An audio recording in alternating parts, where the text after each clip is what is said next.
Hello, welcome back for day 22. 22 days on the Sermon on the Mount, but that's okay. I think we're doing it justice. Day 22 of our series on the Sermon on the Mount.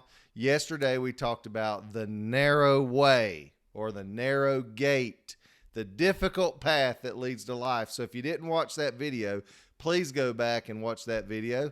Today we're going to go back to Matthew chapter 7. Remember, this is our final week of this series, and we're going to talk about by their fruits, you'll know them. By their fruits, you'll know them. So let's go Matthew chapter 7, verse 15. This is what Jesus says. Beware of false prophets who come to you in sheep's clothing, but inwardly they are ravenous wolves. You will know them by their fruits. Do men gather grapes from thorn bushes or figs from thistles? Even so, every good tree bears good fruit, but a bad tree bears bad fruit. A good tree cannot bear bad fruit, nor can a bad tree bear good fruit. Every tree that does not bear good fruit is cut down and thrown into the fire.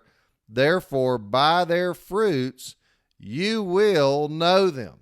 Now, this is an interesting thing that Jesus is talking about here because he's saying, beware of false prophets. First and foremost, false teachers, people who say they come to you in the name and the power and the teachings of the Lord, but they're not actually what they are. They're wolves in sheep's clothing. They're out for their own gain. And you may see this on TV from time to time. These TV preachers, they say, we want you to sow a seed, sow a seed, sow a seed. And it seems to me like what they're really after is money, not souls, you know. And it always strikes me as odd that people would just continue to give into that. But it's an old trick that's been around for a long time. But also there are people who just like power, people who like influence. There's a lot of people in ministry that don't belong in ministry. And right here, Jesus is saying, beware of these people because they may look harmless like sheep, but they're wolves in sheep's clothing. And he said, you'll know them by their fruits. And then he goes on to say, don't gather grapes from thorn bushes, meaning you don't get your healthy nuggets of wisdom from false teachers. You get them from the word of God and from good sound teaching and preaching.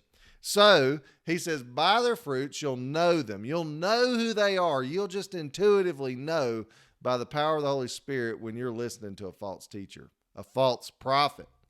But also there's a warning in here for us that every good tree bears good fruit and bad trees bear bad fruit. Good trees can't bear bad fruit and bad trees cannot bear good fruit. And Jesus is basically saying whatever the seed that's in your heart is, whatever's been planted in you, either you're of God or you're of the world, but you're not of both, right? You can't be fresh water and salt water, So he's making this statement to say, you will know who someone is based on their fruit. Now, what is fruit? That's their actions, their words, their deeds, what they are producing. Think about an orange tree. I've never seen an orange tree produce apples or vice versa. I've never seen an apple tree produce oranges. And so with that, we have to have the understanding that when we're working with people and we're around people and all we're seeing is bad fruit, it may be time that we pray for their soul, that we talk to them and we try to guide them in the way of truth because maybe they're not a Christian yet. And then if you see a Christian and they're starting to dabble in the world, and they start to bear those markers of the world, go to them and say, that's bad fruit. Good trees don't bear bad fruit. Likewise, you'll know a good tree when you see it too. People who have love, joy, peace, patience, kindness, goodness, faithfulness, gentleness, self-control. Those are the fruit of the Spirit. And you will know those people when you see them. I hope you've enjoyed today. Let's try to go out and beware of false teachers. Beware of what we watch on the internet. I get all these clips that roll through sometimes on social media from different preachers, and sometimes they're really good, but sometimes I'm like, what? Did you read your Bible before you preach that? Beware of things that sound good, that tickle your mind and your heart. Make sure that they're actually true words because trust me, a lot of times we see these teachers and preachers online and stuff, and it sounds good and it looks harmless, like a sheep would look harmless, but it's actually a wolf hidden under there. So anyway, I hope you have a great day, and I will see you back tomorrow for the next day of our series on the Sermon on the Mount. God bless.